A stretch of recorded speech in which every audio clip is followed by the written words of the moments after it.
ये एक काल्पनिक कहानी है और दिल को गहराइयों तक छू जाने वाली। एक बार स्वर्ग में विचरण करते हुए कृष्ण और राधा एक दूसरे के सामने आ गए। विचलित से श्री कृष्ण, प्रसन्नित सी राधा। कृष्ण सकपकाए, राधा मुस्कुराई। इससे पहले कि श्री कृष्ण कुछ कह पाते, राधा बोल उठी, कैसे हो द्वारकाधीश। जो राधा उन्हें कान्हा कान्हा कहकर बुलाती थी, उनके मुख से द्वारकाधीश का संबोधन कृष्ण को भीतर तक घायल कर गया। फिर भी किसी तरह अपने आप को संभाल लिया उन्होंने और बोले, राधा, मैं तो तुम्हारे लिए आज भी वही कान्हा हूँ। तुम तो मुझे द्वारकाधीश मत कहो। आओ बैठते हैं, कुछ मैं अपनी कहता हूँ, कुछ तुम अपनी सुनाओ। सच कहूँ राधा, जब जब भी तुम्हारी याद आती थी, इन आँखों से आंसुओं की बूंदें निकल आती थीं। राधा बोली, मेरे साथ ऐसा कुछ नहीं हुआ। न तुम्हारी याद आई, न आँखों से आंसू बहे, क्योंकि हम कभी तुम्हें भूले ही कहाँ थे, जो तुम हमें कभी याद आते। इन आँखों में तो सदा तुम ही थे।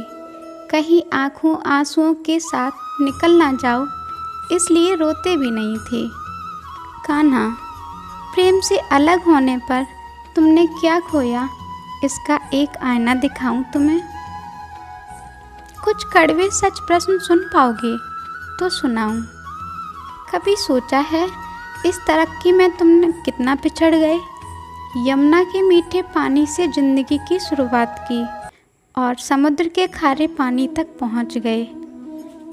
एक उंगली पर चलने वाले सुदर्शन चक्र पर भरोसा कर लिया और 10 उंगलियों पर चलने वाली बांसुरी को भूल गए। कान्हा, जब तुम प्रेम से जुड़े थे तो जो उंगली गोवर्धन पर्वत उठाकर लोगों को विनाश से बचाती थी, प्रेम से अलग होने के बाद वही उंगली क्या क्या रंग दिखाने लगी। सुदर्शन चक्र उठाकर विनाश के काम भी आने लगी। कान्हा और द्वारकाधीश में क्या अंतर है, बताओ कान्हा। कान्हा होते तो तुम सुदामा के घर जाते, सुदामा तुम्हारे घर नहीं आते। युद्ध में और प्रेम में यही तो फर्क है।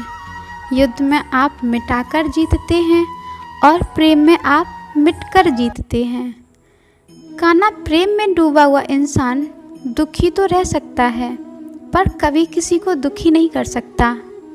आप तो कई कलाओं के स्वामी हैं, स्वप्न दूरदृष्टा हैं, गीता जैसे ग्रंथ के दाता हैं, पर आपने क्या निर्णय लिया। आपने अपनी पूरी सेना कौरवों को दी और अपने आप को पांडवों के साथ कर लिया। सेना तो आपकी प्रजा थी, राजा तो पालक होता है, उसका रक्षक होता है। आप जैसे महाज्ञानी उस रथ को चला रहे थे जिस पर बैठा अर्जुन आपकी प्रजा को ही मार रहा था।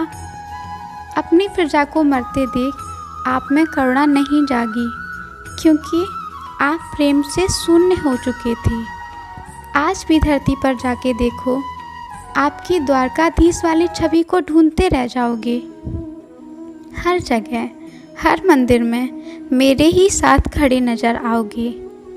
मैं जानती हूँ कान्हा, लोग गीता के ज्ञान की बात करते हैं, उसके महत्व की बात करते हैं, पर धरती के लोग युद्ध वाले द्वारकाधीश पर नहीं, प्रेम वाले कान्हा पर भरोसा करते हैं।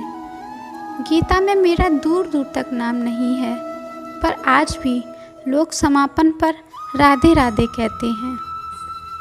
ये कहानी काल्पनिक जरूर है, पर इसके भीतर छिपी सीख बहुत महत्वपूर्ण है।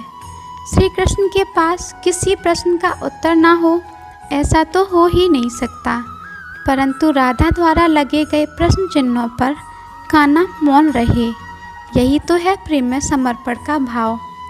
पराक्रम में हमें हर किसी को हराना होता है, तब भी हम जीतकर भी हार जाते हैं, परंतु प्रेम में एक ही कईयों का दिल जीत लेता है।